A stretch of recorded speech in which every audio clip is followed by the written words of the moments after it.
This is Joey Marchi, and this is my video response to Bonnie Upright's 4 things the Jaguars can do in the off-season to help the team.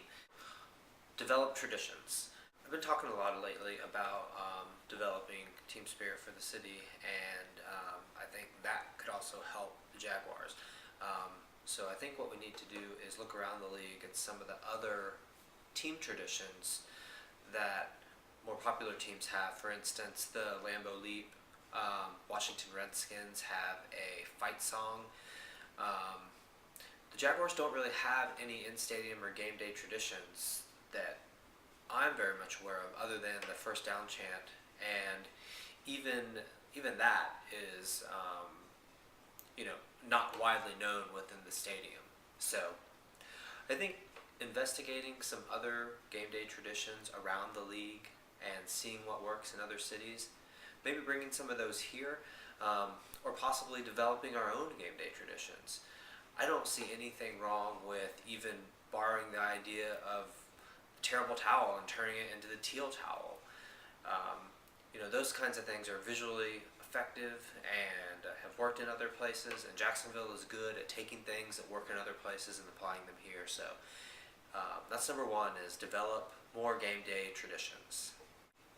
Give people a reason to get to the stadium early.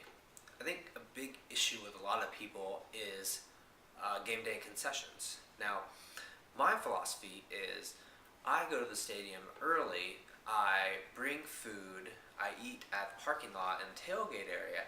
That way, when I go into the stadium, I don't have to spend $8 on a hot dog. I think that if the team and if the organization could get people to come down to the stadium early, they would be forced to figure out, how they can eat and do everything they need to do food-wise before they get into the stadium, because they'll realize that they're going to be down there for a while. So I think tailgating plays a part in that too. And Jacksonville doesn't really have a very rich tradition in terms of tailgating. So I don't know what we need to do to get people to tailgate more, or to help them understand the value of tailgating, but there is some value to be had, and I think that is an important thing to do. So number 2 is get people down to the stadium early. Number 3, hire president of football operations. Now, I can't take credit for this suggestion. Actually got it from Sam Kuvaris from his radio show on Monday. He said that he's actually made this suggestion to Wayne Weaver before, and I can kind of understand now why. He laid out the argument for why a president of football operations would be good for our city, and the main reason would be this person is responsible for engaging C-level executives in the city and helping them to understand the value of the Jaguars to their corporation and to the city, and also to kind of keep those corporations updated on what the Jaguars organization is doing in and for the city.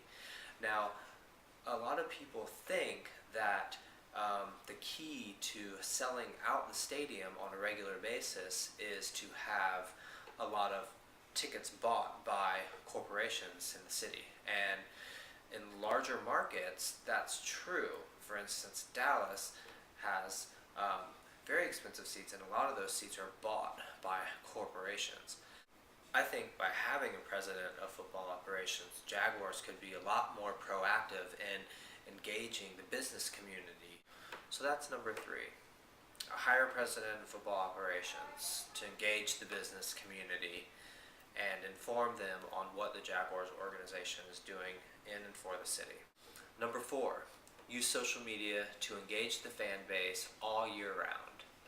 Jaguars did an effective job this year of engaging the fan base through social media like Facebook and Twitter. Now that they have their hooks in people, they can use those tools to engage the fan base all year round. In the past, the Jaguars have only had the Times Union, Jacksonville.com, and Jaguars.com websites to push out content to people who may be interested in the team.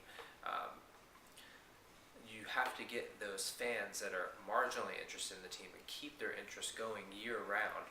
The diehard fans are the ones who search out all the content, and you don't really have to worry about them, but it's those marginal fans that you need to continue to engage. So that would be number 4. Use social media to keep the fan base engaged all year.